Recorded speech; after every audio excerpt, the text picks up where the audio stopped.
ლოდინს ვერ გაუძლო გიორგი ბაშაძემ და უკვე გამოიყენა გრძელვადიანი პაემის უფლება. ვიყავით მამასთან შესული გრძელვადიან პაემანზე, რა თქმა უნდა ძალიან გავუხარდათ, მაგრამ ძალიან სენტიმენტალური იყო განშორება. ადვილი არ არის, საერთოდ ადვილი არ არის ციხესთან ახლოს მისვლაც კი. იქიდან გამოვედით ჩამოშლილები და განადგურებულები, ნამდვილად დრო მჭირდება ხოლმე, რომ საპატიმროდან გამოსულს რაღაც ფეხზე დავდგე ადამიანურად. მაგრამ ხვდები რომ სხვა გზაც არ არის. მენატრება ჩემი ქმარი და ბავშვებსაც ენატრება და მასაც ძალიან ვენატრებით და ეს ერთადერთი გზა არის რომ რაღაცნაირი კომუნიკაცია გქონდეს. მე ჯერ არ ვიცოდი რომ დიდხნიანზე შევდიოდით. და ეგრე ძალიან არ გამიხარდა, მაგრამ მე რო შევედით და რომ მითხრეს, მე უფრო გამიხარდა და ეგრე ვიყავი რა.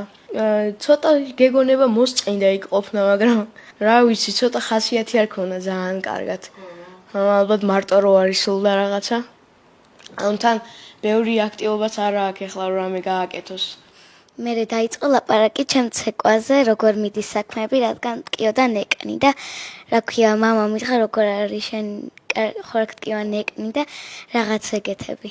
უჯერ გამიხარდა რომ შევიდე და ჩავიხუდე და მე ველაპარაკეთ მე ვიყავი წასულ ფეხბურთ ჩემპიონატზე და რომ მივდიოდი ზუსტად მაგ დღეს მოხდა გზაში ვიყავი.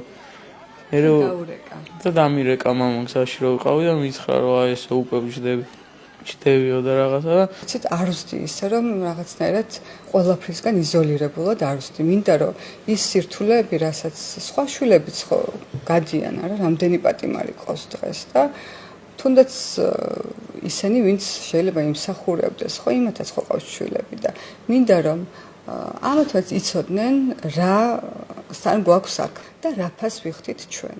და მინდა რომ თვალი გაუსწორონ ამ უსამართლობას თვითონაც და მიხვდნენ რომ თვითონაც რაღაცა უნდა გააკეთონ ალბათ მომავალში რომ ეს ყველაფერი აღარ განმეორდეს არასოდეს არავის შვილისთვის. რთულია სიტყვებით ახსნა. რა გრძნობა, როცა აბსურდული ბრალდებით დაჭერილ ოჯახის წევრ ციხეში ნახულობ, მაგრამ ის რაც იმ შეხვედრიდან დარჩა, ყველაზე უკეთ დავითის დაწერილ წერილში ჩანს, რომელსაც გიორგი ბაშაძე რამდენიმე საათში მიიღებს. მე როგორც გავიგე, სადღაც რო არ მივიდა, მაგის გამო დაიჭირეს. ზუსტად ანუ ვეღარ ხვდები, მე ჩემი არ საერთოდ ძალიან უწესოდ დაიჭირეს რა.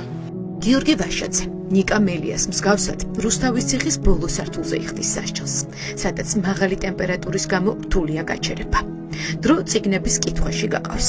წიგნების შერჩევის პროცესი ახლა მთლიანად ქედიმ გადაიბარა.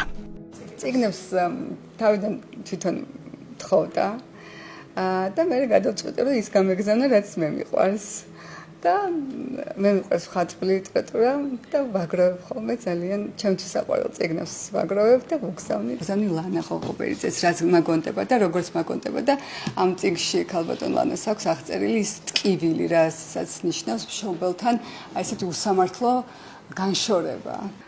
ადამიანებს გონიათ რომ მხოლოდ ის ადამიანი ისჯება როდესაც ციხეში აგზავნიან. სინამდვილეში ჩვენს ძალიან დავისაჯეთ. ამხელა ტკივილი არ განმიცდია ცხოვრებაში არასოდეს და მე თუ ვერ გადავლახე და მე თუ მიჭირს საკუთარი ემოციების კონტროლი, ცხადია რომ ბავშვებს ვისთვისაც ადვილი არ არის.